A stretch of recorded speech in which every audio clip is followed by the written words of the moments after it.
Okay, so let's jump right into the Beverly Hills buzz. It sounds like there's some talk about the cast for season 15, specifically Erika Jayne. The word is that Erika, who's been, full-time since season 6, might have gotten a different kind of offer for season 15. Different how? Like, not full-time. Exactly. The rumor mill is saying she's been offered a friend of contract. Wow, okay. That's a pretty big shift for someone who's been such a core part of the show for, what, nearly 10 years? It is. And the timing seems interesting too, doesn't it? Coming off that season 14 reunion. Right. That comment she made to Garcelle. Something like wishing she were more interesting. Mm-hmm. Honestly. Do you know something? No, I wish you were more interesting, I guess. And then there was her Watch What Happens live appearance shortly after, where she sort of shaded Garcelle again. Yeah, I remember that. So do we think those kinds of moments, like, feed into these casting rumors? Well, it's hard to say definitively, but, there's often a connection between the on-screen drama, maybe some off-screen stuff, and how the audience reacts. And there has been some viewer reaction to her storyline last season. Yeah, some people felt that maybe she didn't share enough of her personal life. There was a lot of focus on the house, the renovations. Right, the home stuff. Actually, I saw some comments online about that. Someone said something like they've had enough HGTV on Bravo. Exactly. It suggests some viewers maybe weren't finding that storyline, compelling enough for a housewife. And wasn't there also a comment referencing Erika's own words back at her? Yes. The "won't he do it" comment, playing off what Erika said to Garcelle. So yeah, people are definitely paying attention. So it seems like the audience expectation is still really focused on like personal drama and vulnerability, not so much the lifestyle stuff if it feels superficial. I think that's a fair assessment, yeah. Especially in a show like this.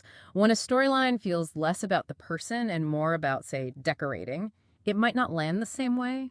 Relatability or at least deep personal insight seems key. Okay, that makes sense. But isn't there also the whole off-screen financial situation, the legal battles connected to Tom Girardi? Absolutely. That's the other big piece here. The ongoing bankruptcy case, her upcoming trial. That's definitely part of the public conversation around her. And people are wondering how that fits in. Yeah, there's speculation, about the finances. Would a friend of salary be, sufficient given the circumstances and the significant debt involved? Right. And how are viewers generally reacting to this potential demotion? I saw some positive comments too. Oh, for sure. Alongside the analysis, you definitely see reactions like, "This is fantastic news," or "about time." So some segments of the audience seem quite pleased with the possibility of seeing less of her, or maybe seeing her in a different capacity. So quite a mixed bag of reactions then. Definitely. But again, it's crucial to stress, this is all based on, reported rumors, anonymous sources. Right. No official confirmation from Bravo or anyone involved yet. Let's start in the Hamptons, shall we? The saga of Paige DeSorbo and Craig Conover's split continues to play out on Summer House. And, well, Andy Cohen is throwing a little shade Craig's way. Reports suggest that on Andy Cohen Live, he questioned Craig's claim of being blindsided by the breakup. Cohen pointed out that Paige seemed pretty anxious throughout the summer, which might indicate the split wasn't entirely unexpected from Craig's perspective. And it wasn't just Andy noticing. His co-host Jordan mentioned that Craig and Paige had talks and discourse, so it doesn't sound like it came completely out of left field. There was even that teaser where Craig voiced concerns about Paige's, busy schedule. And if we consider Paige's own comments, it offers a clearer picture. On Chelsea Handler's podcast, Dear Chelsea, she talked about enjoying single life and actually, relishing her alone time on Saturday nights, despite her thriving career. Which, honestly, good for her. But she did admit to being a little nervous about being single at 32 because she'd always pictured herself married by her early 30s. That brings up the societal expectations, right? It's noteworthy that even someone seemingly so independent and successful still feels that pressure. Her realization that she's never actively chosen a boyfriend before, a point her therapist apparently made, is also quite insightful. It suggests maybe a potential pattern in her relationship history. Next update we have about the Valley. Things sound intense between Brittany Cartwright and Jax Taylor. Brittany has been opening up about some pretty awful behavior from Jax during their marriage, especially after she gave birth to their son, Cruz. What's disturbing are Brittany's allegations on the Valley. After show that Jax consistently body-shamed her, she claims he called her a tree trunk because of her stretch marks, and that he did this in front of her friends, even trying to, isolate her from them. That's just horrible. She said he'd be all praises in public, but then tear her to pieces at home. It sounds like a really toxic environment. Really bad. For her perspective, that Jags's behavior worsened after their Pump Rules exit is also notable. She suggests he may have felt lost without that platform and possibly wasn't attracted to her anymore, which is, well, a painful thing to hear. And of course, Jax has his own side of the story. He denied ever calling Brittany fat, saying it's the one thing that I love about her. However, he did admit to saying mean things, but claimed he never attacked her body and suggested Brittany's friends are creating a false narrative. But Brittany's friends are backing her up. Kristen Dowd said she personally witnessed Jax calling Brittany fat right after Cruz was born, and Nia confirmed he insulted Brittany in front of her family. Right. Zach even claimed Jax told Brittany to get on a treadmill and called her fat. These accounts from multiple people close to Brittany certainly add weight to her claims. What's truly heartbreaking is Brittany admitting she would just hold in all of Jax's insults, and it actually made her physically ill, hives, vomiting, even hospitalization due to stress. Lala Kent even remembered this happening. Yeah, Lala's labeling of Jax as a narcissist is a strong statement, but it aligns with Brittany's description of his public versus private behavior. The idea that narcissists do wonders when he's on display speaks to a potential disconnect between his presented image and his true self. Next update we have about the Real Housewives of Salt Lake City, where Bronwyn Newport has been dealing with some allegations swirling online. First, there was an Instagram user claiming to have photos of her husband, Todd Bradley, on a lunch date with a younger woman in Southern California. What's interesting here is Bronwyn's immediate and firm denial. She repeatedly stated that Todd was with her in Utah on the day in question, working from home, visiting her father, and having dinner with her, like completely accounted for. Yeah, she was pretty adamant that this IG user was pushing a non-issue and trying to stir up trouble. The person even specified the restaurant, Martha's in Hermosa Beach, but Bronwyn didn't budge, didn't care. But that wasn't the only thing Bronwyn had to address. She also responded to a rumor about her daughter, Gwen, and her first marriage. The rumor claimed Gwen called Bronwyn's first husband Daddy, and that Bronwyn was lying to erase him. Bronwyn's response to this rumor was particularly strong. She clarified that Gwen has never called anyone Dad because she doesn't know her biological father. Right.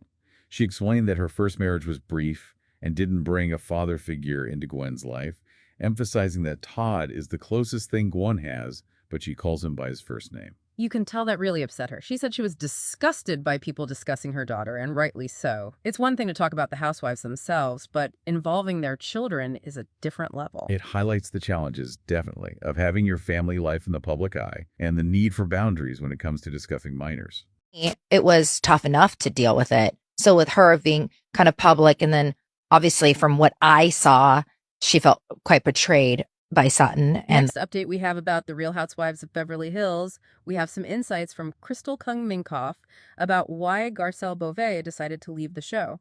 And according to Crystal, it was very much about Sutton. Crystal shared on the VL Files podcast that Garcelle felt quite betrayed by Sutton.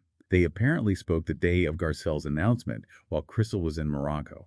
Crystal mentioned the intense stress and pressure of the RHOBH reunions and how important it is to have support. She felt that Garcelle had rode for Sutton for so long, sometimes even when it wasn't warranted. Crystal's suggestion that Garcelle went into the reunion not expecting to be the target is interesting. It implies a shift in the alliances of the group and Garcelle's perceived standing within it. Apparently, Crystal hinted that Garcelle accused Dorit's husband, PK Kemsley, of fraud on television. Oh, yeah? And expected Sutton to have her back, knowing Sutton's true opinion on the matter. Right, and Crystal's theory is that Sutton didn't defend Garcelle because she wants to be really close with Kyle Richards and is seeking Kyle's approval.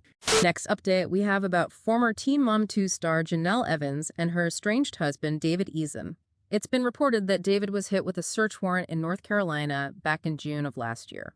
What's concerning here is that the warrant was reportedly due to the potential sexual exploitation of a minor. This followed Jenelle's claims of discovering related material in their divorce documents. The sheriff's office was apparently seeking evidence of first-degree sexual exploitation of a minor and second-degree exploitation of a minor. It's important to note, though, that no charges have been filed against David since the filing. It's crucial to emphasize that these are allegations, and a search warrant indicates an investigation, not a conviction. However, the nature of the allegations is obviously very, very serious. Jenelle filed for separation in February 2024, citing some really troubling reasons, including David's excessive use of alcohol, insults, degrading behavior, and reckless spending, a whole list. She also blamed him for temporary custody losses, including the highly publicized incident of him killing their dog and the alleged strangling of their son, Jace. These are serious accusations that paint a picture of a volatile and potentially harmful home environment. Jenelle also claims she stood by David despite all the public criticism, and that his behavior actually cost her job opportunities and damaged her public image. She's now seeking primary custody of their daughter Ensley, child support, and their marital home. Next update we have about the Real Housewives of Potomac. With filming for Season 10 underway and both Karen Huger and Mia Thornton reportedly absent, former cast member Monique Samuels has addressed rumors of a potential return. Monique left RHOP after Season 5 and has since been involved in other reality shows and a radio career. So the speculation about her returning, especially with potential cast changes, isn't entirely surprising. People were talking about it. She even posted on Instagram about being free of my past and open to the future, which some fans might have taken as a hint. But when directly asked on Instagram if she was returning for Season 10, Monique replied, "Not true, boo." Pretty clear. It will be interesting to see how the cast of RHOP evolves without Karen and Mia. According to reports, Giselle Bryant, Ashley Darby, Stacey Rush, and Wendy Osefo are expected to return, and there are unconfirmed rumors about Candiace Dillard Bassett possibly coming back. So Season 10 is shaping up to be different regardless. The fact that filming has already begun also suggests that any major cast announcements will likely be coming soon from Bravo. Keep an eye out. Update we have about Summer House.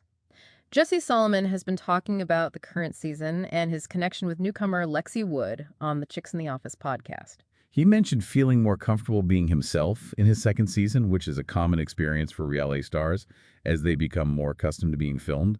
It's easier, I guess. He also addressed being called a love bomber, admitting he came on strong, but felt Lexi matched my energy. And he had a funny line about how you can't play it cool when you're pursuing someone who has dated Drake. Jesse also said he was excited about Lexi flirting with Wes Wilson, seeing it as equal to his own flirting with Ciara, and denied feeling jealous. His openness to a relationship but not actively seeking one, with the intention of being single next summer but not resisting if something happens, reflects the common sentiment among those in their social scene, kind of going with the flow. He's definitely ready for the reunion to be over, calling it a 12-hour shoot. That sounds exhausting.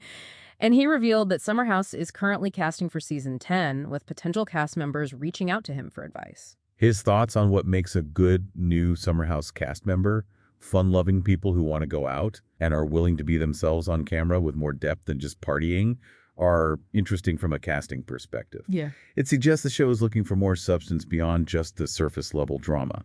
And for any music fans out there, Jesse teased a new single coming out on May 1st. Plus, he shared his biggest misconception about the show was thinking the cast stayed at the house during the week. Reality TV magic revealed. Finally, some really hopeful news. Teddi Mellencamp has shared an exciting update on Instagram regarding her brain cancer battle. This is certainly a welcome and uplifting development amidst some of the more dramatic news we've discussed. Teddi reported that all her stage 4 tumors, metastasized melanoma in her brain and lungs, have shrunk or disappeared. That's incredible news. She still has about 6 more weeks of immunotherapy, but doctors believe she will be healed if things continue this way. She expressed so much gratitude for all the love and positivity she's received. Her positive outlook, as she reiterated in a video, and her quoting her doctor's encouraging words, along with a reference to her father, John Mellencamp, show her strength and resilience throughout this challenging journey. Really inspiring.